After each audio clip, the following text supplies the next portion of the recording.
So ngayon dadalhin ko kayo sa real world, yung may traffic, papakita ko sa inyo yung basic instances para meron kayong actual na application or learning sa application. So ayan, naka first gear tayo ngayon, nag-slow down tayo, nag-click tayo sa clutch, yan, change gear tayo. Nakikita nyo medyo may pedicab, kailangan tayo mag-overtake kaunti. Yan yung pinaka-reason bakit gustong-gusto ng ibang mga tao yung manual motorcycles kasi hindi ka talaga aantukin. So what is up mga boss? Today pag-uusapan natin about is kung paano nga ba makapag-drive ng isang manual motorcycle. Kita naman natin dito na si manual motorcycle is iba talaga sa mga scooter. Kasi si scooter, madali lang, piga ka lang ng piga, you're good to go agad. Kaso kay manual kasi meron tayong kailangan matutunan para makapag-accelerate tong motorsiklong ito. So sa video ito tuturuan kita kung paano mag-drive ng manual and sana mas makatulong to sa knowledge mo if ever gusto mo man to. Kasi hindi naman lahat may gusto ng scooter na lang agad. May iba gustong sumakay ng ganitong klaseng motorsiklo. Meron ding iba na gusto sumakay ng mga Yamaha XSR, yung mga ganon na yung tipong naka manual motorcycle sila. Kasi alam mo yun, yung tipong thrill, yung tipong merong ganong klase na aura. Yun yung yun yung iba sa kasi sa pagdala ng mga manual motorcycle. So ngayon, bago tayo mag-drive, ituturo ko muna sa inyo yung mga parts ng mga motorsiklong ito para mapatakbo ito. So first natin dyan is ang clutch. Ito talaga yung pinakauna mong need matutunan. Especially, hindi lahat ng motor pareho ng timplada sa kanilang clutch lining para tumakbo ang motorsiklo natin. So ito yung sa left lever natin, tawag dito isang clutch. Next naman dito is ang right lever. So ang right lever naman is ang ating front brakes. Next naman natin dyan is dito. Sa right side natin, ang tawag dyan is ang foot brake. While dito sa left foot natin, ang tawag dito is ang ating gear shifter. So yan. Again, clutch for the left, front brake for the right lever, rear brakes naman dito sa ating right foot brakes, tapos sa left is ang ating gear shifter. And para umandar ang ating motorcycle or mag-accelerate, kailangan natin tigayin dito ang ating motorsiklo. So, ayan. Ngayon naman boss, ituturo ko sa inyo ang gear shifting or yung kanyang method kung paano mag-change ng gears or mag-shift ng gears. So there are two types. Yung isa is yung sequential, ito naman is yung sa manual. Yung sequential kasi mga boss, usually sa yun, sa mga semi-automatic yung nangyayari, like yung all down lang para mag-change gear tapos mag-up ka if mag-downshift. So for example, sa semi-automatic, which is pag-usapan natin yan kay RS125FI, pag nag 1 down ka, it simply means nagka first gear ka. So 1, tapos pag nag downshift ka pa, 2 na yun, 3, ganon.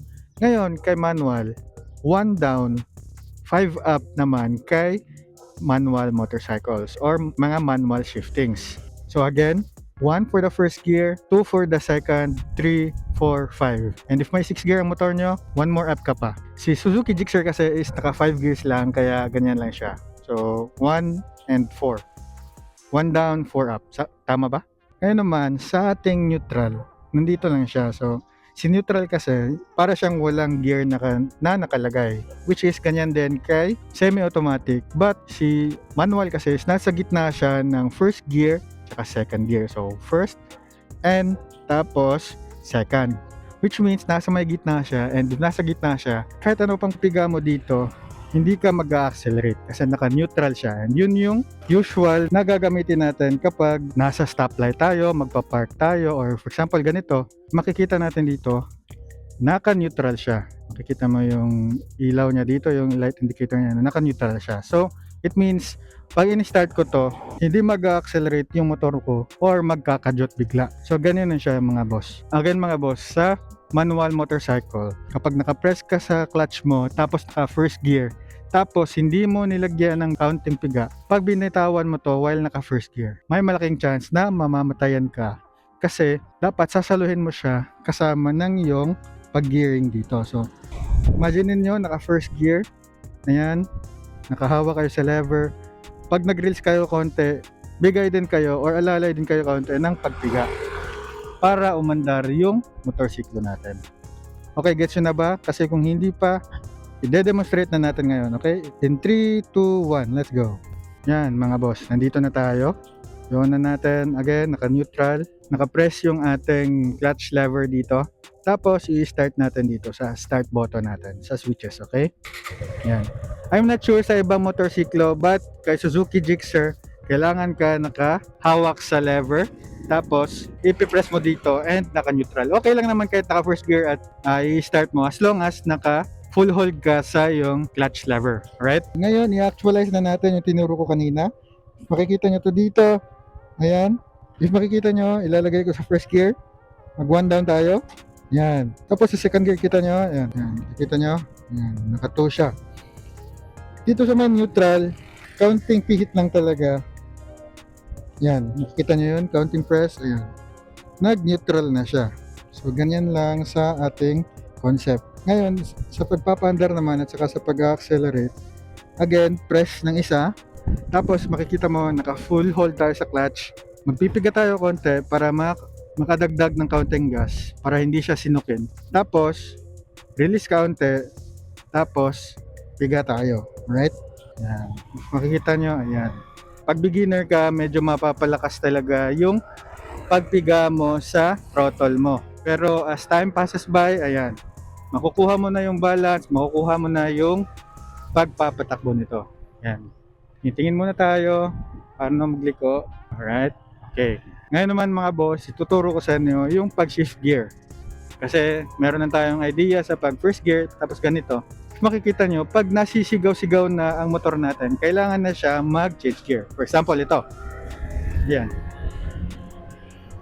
Rinig nyo ba? Parang pinapaiyak nyo kapag hindi nyo change gear. Kaya kailangan nyo mag-change gear. So, same concept pa rin yung tinuro ko sa inyo kanina na mag-press ng lever. Tapos, mag-change gear naman tayo ngayon pero pataas nasa paa. So, igaganin na yung paa natin. Okay? Okay, ulitin natin. Ayan, sigaw na. Ayan. Tapos, if pansin nyo, hindi na masyado sumisigaw yung makina. Ayan. Decelerate tayo. If nakita mo, ayan, nag-change gear ako pababa kasi napaka-bagal na ng ating makina. So, kailangan tayo mag-lower gear pag ganon. Kasi pag hindi, medyo sisinukin yung motor natin. Tapos, ayun, mamamatayan tayo. Papakita ko sa inyo mga boss, ayan. Example ito, naka third gear tayo. Tapos, ayaw talaga natin mag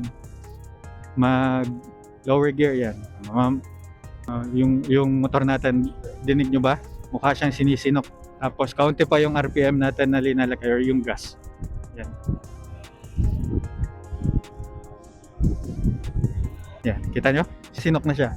Kaunti na lang yan kapag wala tayong ginawa dito, mamamatay ito. Papakita ko sa inyo ha.